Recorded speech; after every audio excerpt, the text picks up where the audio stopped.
Hello everyone and welcome back to another video of the Google Cloud series. Now in this video we will be creating a virtual machine. Now I'm going to assume that you have followed the first couple of videos with setting up your account, which is your free trial account, which should give you some free credits. As you can see in this top corner here, it says we've got 300 something credit, so you are able to get that. So make sure you follow that video if you haven't. The link will be somewhere in the corner of the video here, but if you're all logged in and ready to go, you can follow along.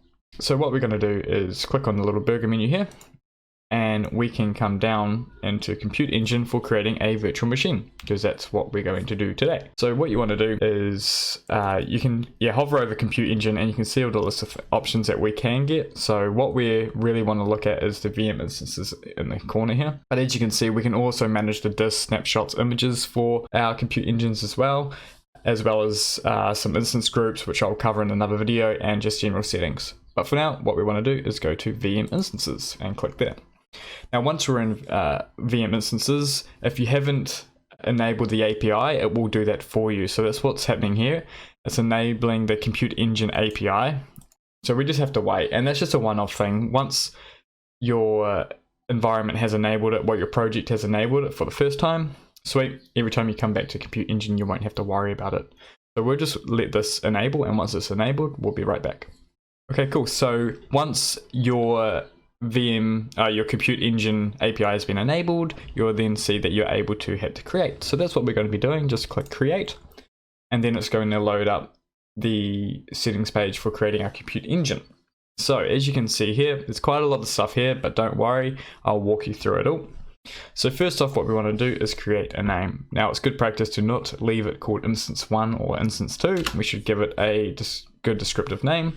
So I'm going to call this it's just a TechDocs video test. That's all I'm doing. I'm just creating this for a video test. And then so yeah, give it a nice name. Now a label, we can give it a label, and so if we here, I could add some good descriptions on it. Now if you've watched the Azure series, you'll know it's kind of like tagging. So what we could do is put you know, an environment, env, short for environment, and then I could say this is actually just for testing. This is just a testing environment. This VM isn't in production or anything, and I can hit save. And then our region here. Now our region has a lot of variables. It depends on, you know, where do we want our server to be, and that is a latency thing. That's how good the performance is going to be from me to my server, as well as cost. So as you can see here, it's $24.86 monthly to have the server, this E2 server in US Central 1. But let's say I actually live in New Zealand, so I want one quite close to me, so I'm going to click Sydney. Now watch that $24.86. Now it's $35.24, okay? So the price will change, not just on you changing your virtual machine type, but based on where the location is as well. So just keep that in mind. So when if you're trying to price up something for work or just for personal use, make sure you price up the virtual machine type as well as the location. Two big price factors. And I'm going to change the zone I'm in to A, and you'll see the zone doesn't change because it's in Sydney. It's just in a different data center within that Sydney region. So what we can do is, now you'll see here we've got some machine configurations. Now depending on what you're going to be running will determine what you select here. So as you can see, we have an E2 series and an N2 series. So the E2, you can see here, the CPU platform selection is based on pretty much the availability, or we can say, no, I want this specific CPU, and generally this will drive up the cost. As you can see here, it went from $34 to $81. So generally, if you're just playing around, the E2 or even the N1 might be good, but I will just leave it at E2. And we can drop this down as well. So as you can see here, we've got a virtual CPU and 4 gigabytes of memory virtual machine. But if we just want to play around, what you can do is actually just drop it down to an E2 micro. And if you just look at that cost, now it's only $9 a month. Which is quite cheap, right? $10 a month, $9 a month, just to have a little server to muck around on. And it's not a bad little Linux box if you know, so it's pretty good. As you can see, we've also got compute optimized or memory optimized, depending on what sort of servers you're running. This thing can do everything. Let's just scroll down and have a look. Standard goes right up to a 32 virtual CPU, 128 gigabytes of memory. Then we've got high memory that can go up to 128 gigabytes of memory. And then high CPU, which will go up to 32 virtual CPU and 32 gigabytes of memory. So we can do some quite cool stuff here, as well as, so that's just a general purpose family. Then you've got the compute optimized, which is the C2 series, which can come up to 60 virtual CPU and 240 gigabytes of memory. And then memory optimized, which can go up to 160 virtual CPU and 3.75 terabytes of memory. Now let's look at that cost. Let's see, I might be generating the cost, or it might just not tell us the cost. To be honest, I've never really checked them out too much, but for the sake of this video, I'm going to keep it simple. Keep it at my $9 little monthly price. So as you can see, huge selection of virtual machines. And what we can do here is go down to, we can say if we want to deploy this as a container or not. I'm not going to worry about any of that. As you can see here, we can change the CPU platform as well, but as I've got it on the E2 series, I'm just going to keep it automatic. And if it was a supported virtual machine, I could add a GPU. And now down here, this is where we choose what our virtual machine is going to be.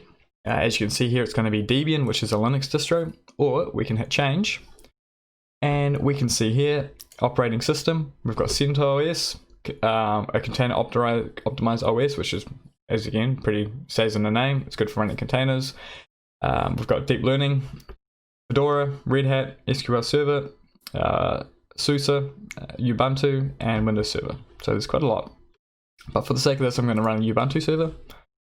And I'm going to run it on 2004. And I'm just going to leave it at 10 gigabytes. As you can see, we can also have custom images. But I'm not going to worry about that. We're just going to keep it in a simple public image, which is Ubuntu. Now what we're going to do is, I'm not going to go into complicate a lot of things here, but what you can also do is allow certain access to your virtual machine. So let's say you could have your compute engine and another service natively talking within Google Cloud. So say if you had a database in Google Cloud and you wanted your GCP compute instance to talk to each other without going on the internet, you can enable that communication, and so it's a lot more private. You can do that all via the identity access and stuff like that. But yeah, so that's what that's for. Don't want to go and confusing you though. And then also, if you know that you're going to be serving internet, say if you're running a web server, you can allow the specific ports right here for you. So HTTP or HTTPS. So I'm going to say running a web server. I'll click that. And down, generally you could hit next right now. You can hit create and you'd be sorted. But there's some other things that I want to cover as well, just to show you what you can get. So if we can click on this, the management, security, disk, networking, and sole tenancy, it will give us a lot more features. So what we can do here is look under networking, and you'll see this little network tag thing here. So the cool feature about this is that, say I had two environments. I had production and testing. Now testing, the testing environment had a bit more leniency with what ports and stuff were allowed, right? Inbound and outbound. And then I had prod, which, you know, is a bit more restrictive. What I could do here is say the network tag for this virtual machine is testing. And then if I were to make a firewall rule, I could say in the firewall rule, any virtual machine that has the network tag testing will have these ports. So I don't have to allocate all these firewall rules to individual virtual machines. I can assign them to a network tag, and then everything with that network tag will get those firewall rules, which is really efficient way of doing it. Here I can set a custom hostname if I really want, otherwise it will be this. Sometimes it's quite nice to set your hostname. I'm not going to worry about it though. And here we can also change our actual network that we run on. At the moment we'll be running on this range here. I'm not going to worry about setting any of those up, but you can change them here. Under disk, You can change who handles the keys for this. So you could manage the keys, or you can just allow Google to manage the keys. So that's entirely based off of you. But if you're just playing around, testing, nothing's crazy sensitive, generally okay to leave Google handle the keys. And here you can also add additional disks if you like, or if you already have a disk that's created in Google Cloud, you can attach it here. But I'm not going to add any additional disks. Additional disks would be good if you're running like a file server or a big web server that you needed additional hard drive space. With that 10 gigabyte space wasn't that great. And generally, yeah, so it's just good to have additional disks for main storage. And what was else? Let's just have a quick look and see if there's anything else here that I could explain. Yeah, so automatic restarts for any issues. We will say that our compute engine can automatically restart if needed. But yeah, there's some other stuff here like the availability and stuff like that, but I'll get into more of the cost saving side of virtual machines in a bit, and that's where that will all be covered. And then the startup scripts as well. So in here I could put a script saying, hey, when you start this virtual machine, install Nginx web server and all this stuff, and that's where I could put the little script in this little text box here. And that would be pretty much it. So let's hit create. And now it's going to spin up that virtual machine for me, which is pretty quick, to be honest. Cool, as we can see, our virtual machine has been created and it has an external IP address because we told it not to not have one. If you don't specify it to not have one or have one, so that's something to be aware of as well for security purposes. If you're going to create a virtual machine and you don't want it to have an external IP address, you have to say not to have one, otherwise it will just have one. So if we want to connect to it, what we can do is just click SSH via in the console. So if we click there, and this will let us in. Now just remember that you need port 22 open for SSH for these servers. Generally, if you're coming through the console, you're all good. But just keep that in mind that port 22 is the SSH port that will allow you to connect. And we are in. We are in a Ubuntu server. Let me just try get a bit bigger. As you can see, we're in. And it's that easy, so I can pretty much run all the commands you would normally run. Sudo apt update, and we're updating.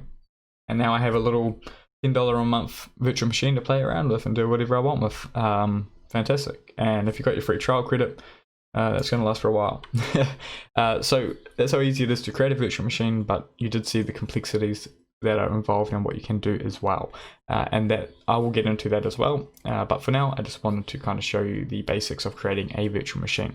And I know I did ramble a fair bit, but there's a lot to cover, and yeah, there'll be more on this subject as well. But anyway, thanks for watching, and I'll see you in the next video.